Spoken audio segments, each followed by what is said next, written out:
नवंबर में रिटेल महंगाई दर जी बिजनेस के अनुमान से कम रही है। जी हां, नवंबर में खुदरा महंगाई दर 5.55% रही, जबकि अनुमान 5.8% रहने का था।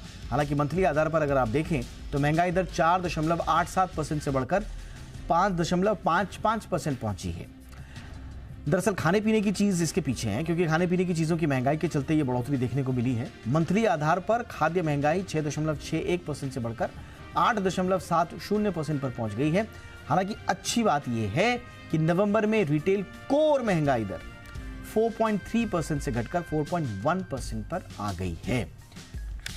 और इसके साथ साथ कुछ और आंकड़े जो आए हैं वो उन पर भी विश्लेषण कर लेते हैं। इंडस्ट्रियल प्रोडक्शन ग्रोथ के मामले में अच्छी खबर देखने को मिली है। अक्टूबर में आईआईपी यानी कि इंडस्ट्रियल प्रोडक्शन ग्रोथ 16 महीने के हाई पर है, 11.7%। जी हां, इसी दौरान पिछले साल आईआईपी ग्रोथ -4.1% रही थी। अक्टूबर में मैन्युफैक्चरिंग ग्रोथ में शानदार तेजी देखने को मिली है और ये 10.4% दर्ज हुई है। पिछले साल अक्टूबर में मैन्युफैक्चरिंग ग्रोथ -5.8% थी। अक्टूबर में माइनिंग ग्रोथ सालाना आधार पर अगर आप देखें तो 2.6% से बढ़कर 13.1% रही। इकरा की चीफ इकोनॉमिस्ट अदिति नायर इस वक्त हमारे साथ जुड़ चुकी हैं। अदिति मैम, गुड इवनिंग, बहुत बहुत स्वागत। मैम, ये बूस्टर आप मान रही हैं, इसे डबल बूस्टर? Good evening. देखिए, जो इन्फ्लेशन का आंकड़ा आया है वो हमारे अनुमान के मुताबिक ही आया है। हमने 5.6% का फोरकास्ट करा था नवंबर के महीने के लिए। आईआईपी डेफिनेटली हमारे 10% एक्सपेक्टेशन के ऊपर आया है, लेकिन मेरे हिसाब से दिवाली लेट होने की वजह से और जो नंबर ऑफ वर्किंग डेज है वो अक्टूबर में ज़्यादा होने की वजह से बहुत ज़्यादा बेस इफेक्ट्स हैं और ये एक ट्रांजिएंट स्पाइक है इंडस्ट्रियल आउटपुट ग्रोथ में, जो नवंबर में काफ़ी हद तक रिवर्स हो जाएगी। तो मैं बहुत ज़्यादा ऑप्टिमिस्टिक नहीं हो रही हूँ अक्टूबर का इंडस्ट्रियल ग्रोथ का आंकड़ा देख के। At the same time inflation definitely हमारे अनुमान के मुताबिक आई है।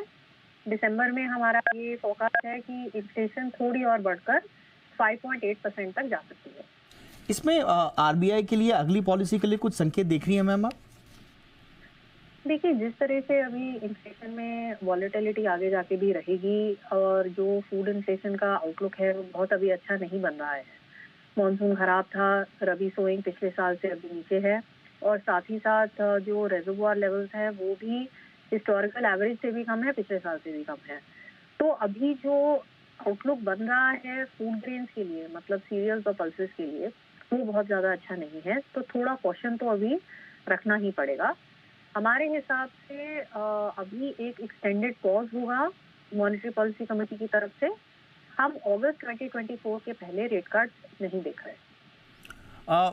मैम, जो मोमेंटम आप देख रहे हैं, क्योंकि बहुत सारी खबरें आई हैं आर्थिक मोर्चे पर जो बड़ा उत्साह जगा रही हैं कि इस बार ओवरऑल जीडीपी हमारी शानदार रह सकती है, लेकिन अगेन जो फोरकास्ट्स हैं और जो पहले के अनुमान हैं वो हमें थोड़ा सा ज़्यादा उत्साहित होने से रोकते भी हैं। तो ओवरऑल आप क्या देख रहे हैं अब तक के क्वार्टर्स में, जिस तरह के आंकड़े आए हैं, जिस तरह के नंबर्स आए हैं सीपीआई से लेकर जीडीपी के, ओवरऑल आप क्या देख रहे हैं ट्रैजेक्टरी मैम? देखिए, अगर हम Q3 की हाई फ्रीक्वेंसी इंडिकेटर्स की बात करें तो अक्टूबर के महीने में बेस इफेक्ट की वजह से, लेट दिवाली की वजह से बहुत सारे हाई फ्रीक्वेंसी इंडिकेटर्स ने बढ़िया ग्रोथ दिखाई है।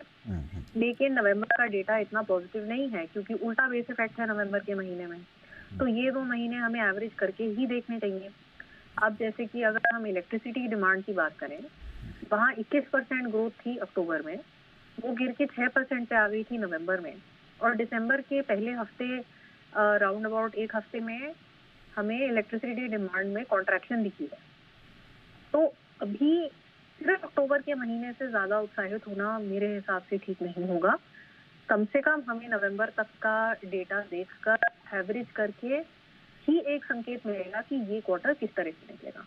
ऑलराइट, तो यानी कि अभी तक के जो नंबर्स हैं वो एक मुकम्मल राय बनाने में अभी एकदम ये कह देना कि कैसा होगा आगे की ट्रैजेक्टरी, थोड़ा सा कॉन्शियस होकर हमें आगे के डेटास को भी देखना होगा, खासतौर से नवंबर के डेटा को।